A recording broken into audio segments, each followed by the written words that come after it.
Hola chiquillas y chiquillos, ¿cómo están? Bienvenidos otra vez al canal. El día de hoy tenemos una de esas reseñas de 30 libros para los 30 años y es la reseña de El nombre de la rosa, escrito por Umberto Eco.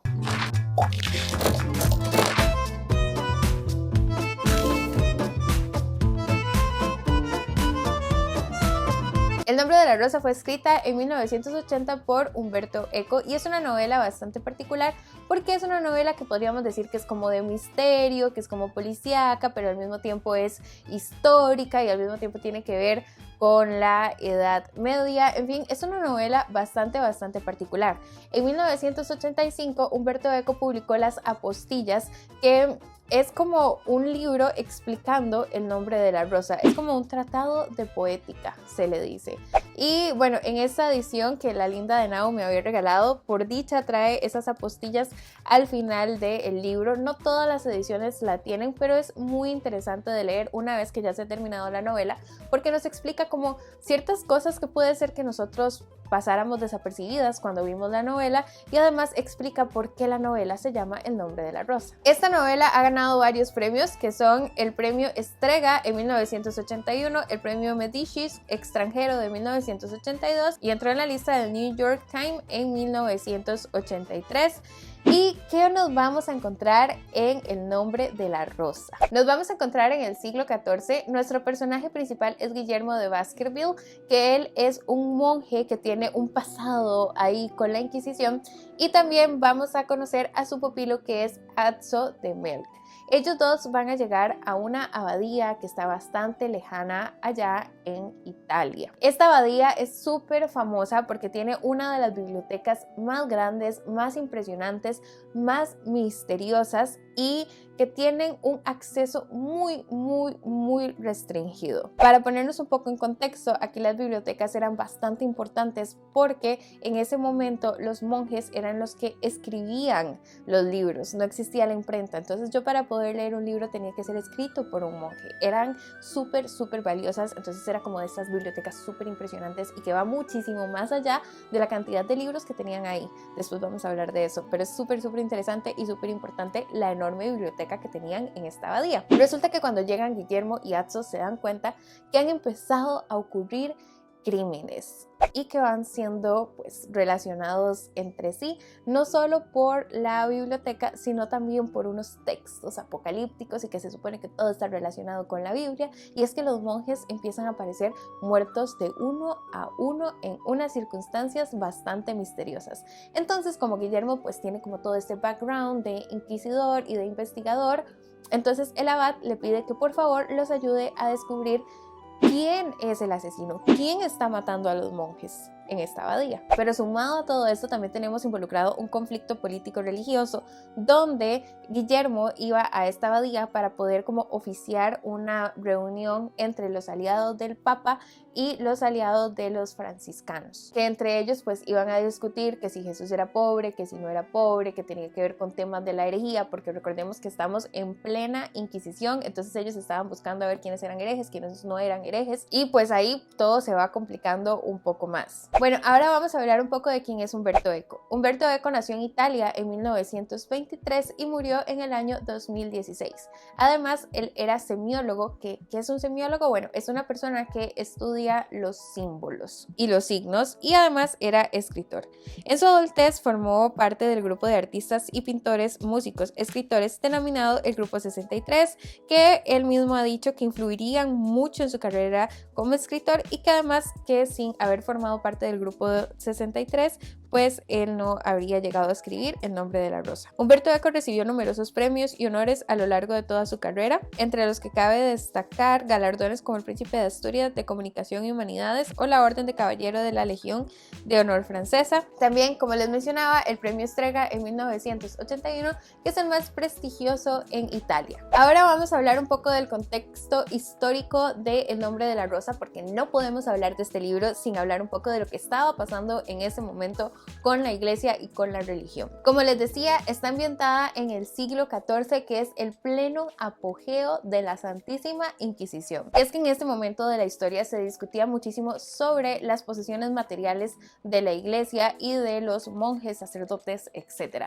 Porque se hablaba de que si Jesús había sido pobre, que si no era pobre, que si la iglesia tenía que tener bienes o no, y teníamos este conflicto entre los franciscanos espirituales y el Papa Juan XXII. En torno a toda esta polémica destacó un monje que se llamaba Francisco Guillermo de Ockham, quien estudió toda esta controversia de la pobreza. Porque los franciscanos estaban a favor de la pobreza de la iglesia y de la pobreza y la austeridad de Jesús, pero en cambio el Papa no, y más bien lo estaba considerando herético. Eso quería decir que si ellos eran herejes, pues estaban pecando pecado gravísimo y tenían que morir en la hoguera.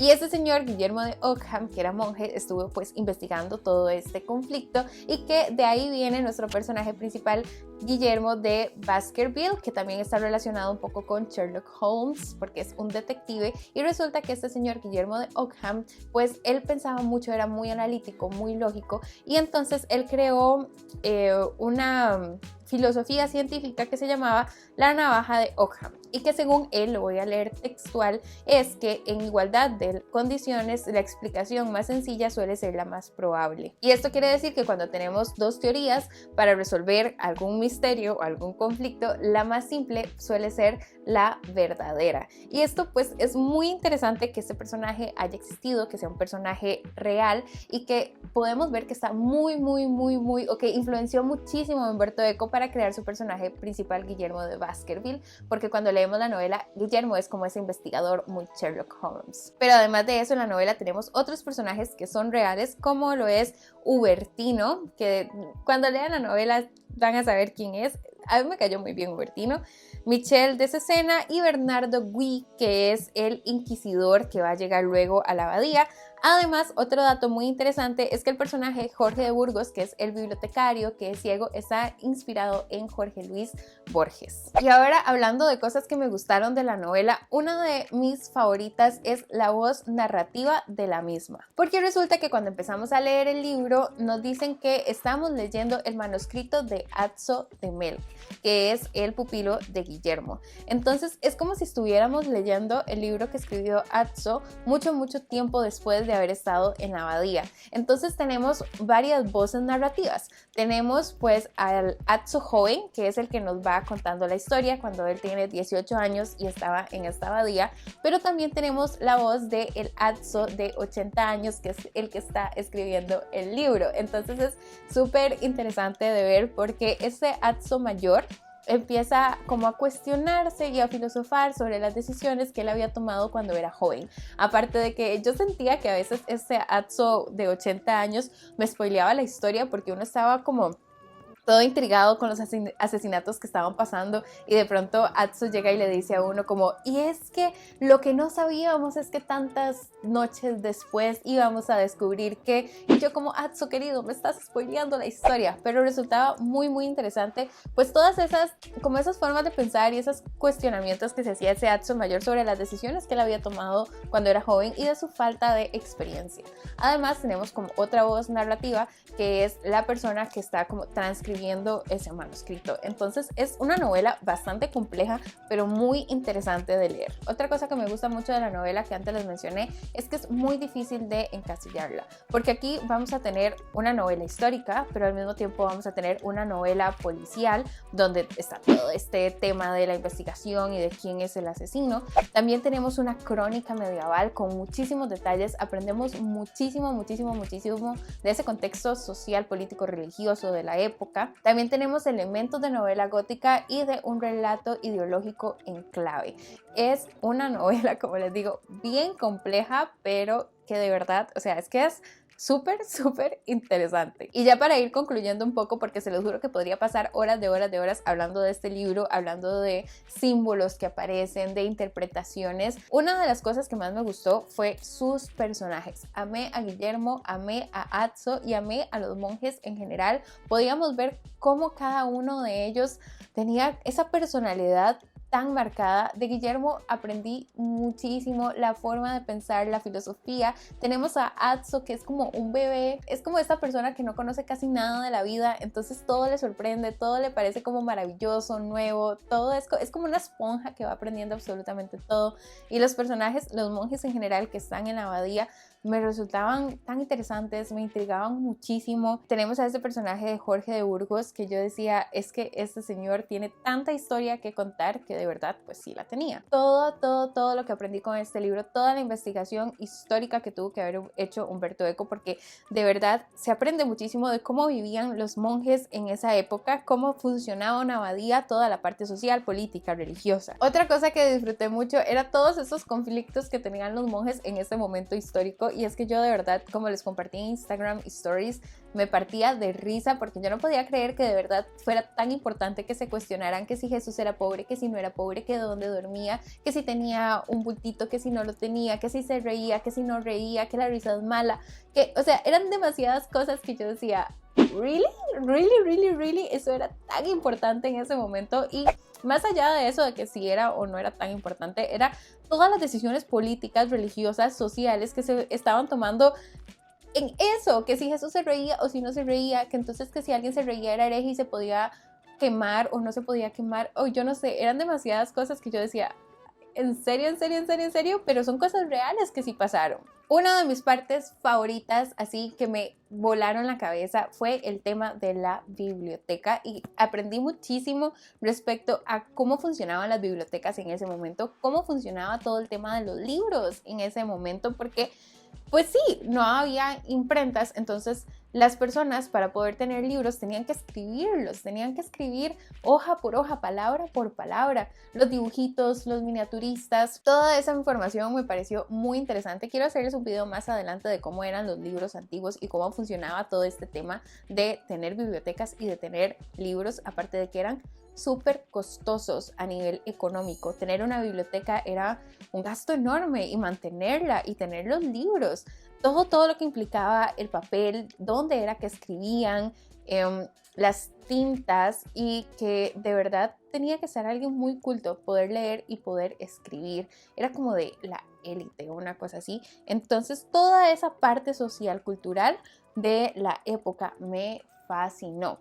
Y más allá de los libros, el tema de la biblioteca en sí, cómo era la biblioteca, este laberinto, todas las intrigas y misterios que hay alrededor de la biblioteca. Esta biblioteca que creó Umberto Eco para mí yo nunca había leído algo así, me fascinó demasiado. Además, subrayé muchísimas frases, me encantaron demasiadas frases que lo cuestionan a uno, que cuestionan la moral, que cuestionan cosas que creemos. Me gustó muchísimo la sabiduría de Guillermo, la sabiduría de los personajes en general, y aparte también amé la resolución del conflicto. No quiero spoilear absolutamente nada, no lo voy a hacer. Sí voy a decir que yo tenía mis sospechas de qué, cómo, etcétera, pero aún así la resolución ya, el total, ya, cuando ya todo se resuelve y todo se esclarece por completo, es como wow, es un genio, de verdad que es un genio. Y ya para finalizar, sí es un libro muy disfrutable, es un libro con el que uno aprende muchísimo, es un libro que es wow, o sea, es que es muchas cosas, tiene tantas cosas, de verdad que esto es algo que yo nunca había leído. Amé toda esta combinación de novela histórica con crónica medieval, con policial, es que es una mezcla de varias cosas que de verdad es como muy diferente. Y sí, tengo que decir que es complicada, pesada de leer, porque tiene muchos detalles. Para sacar el jugo, de verdad hay que sentarse con paciencia, ir leyendo poco a poco, pero se aprende muchísimo. Es que es otro nivel de novela. Y aparte de eso, tiene muchos pasajes en latín que sí siento importante de buscar su significado, porque si no nos perdemos. Y aunque esto ralentiza la lectura y la vuelve un poco complicada, pesada, tener que estar buscando qué significa cada cosa en latín, estar buscando muchísimo contexto histórico, además, siento que es muy bueno porque de verdad nos sumerge en esta atmósfera, porque en ese momento de la historia pues sí se hablaba mucho latín y se comunicaba por latín. Entonces sí quiero decir que tienen que saber que si se van a meter en El nombre de la rosa, tienen que tener paciencia, dedicarle tiempo, dedicarle energía, pero va a valer la pena. Y bueno, esto fue parte de los 30 libros, aparte fue una lectura conjunta con la hermosísima del librero de Valentina. Yo lo he dicho varias veces, creo que si no hubiera sido por la lectura conjunta tal vez no lo hubiera llegado a terminar porque las primeras 100 páginas son súper pesadas de leer. Pero una vez que ya como que uno se va acostumbrando al tipo de escritura de Umberto Eco, conforme va sumergiéndose más en la historia, todo se va haciendo un poco más llevadero. Y bueno, eso sería todo por el video del día de hoy. Espero que les haya gustado, espero que les hayan disfrutado. Me encantaría saber si se animaron a leerlo o si tienen ganas de leer este libro en el futuro. Y bueno, recuerden que les dejo todas mis redes sociales en la cajita de descripción, que yo a ustedes los leo en los comentarios y que ustedes me ven a mí en un siguiente video o en redes sociales. ¡Chao!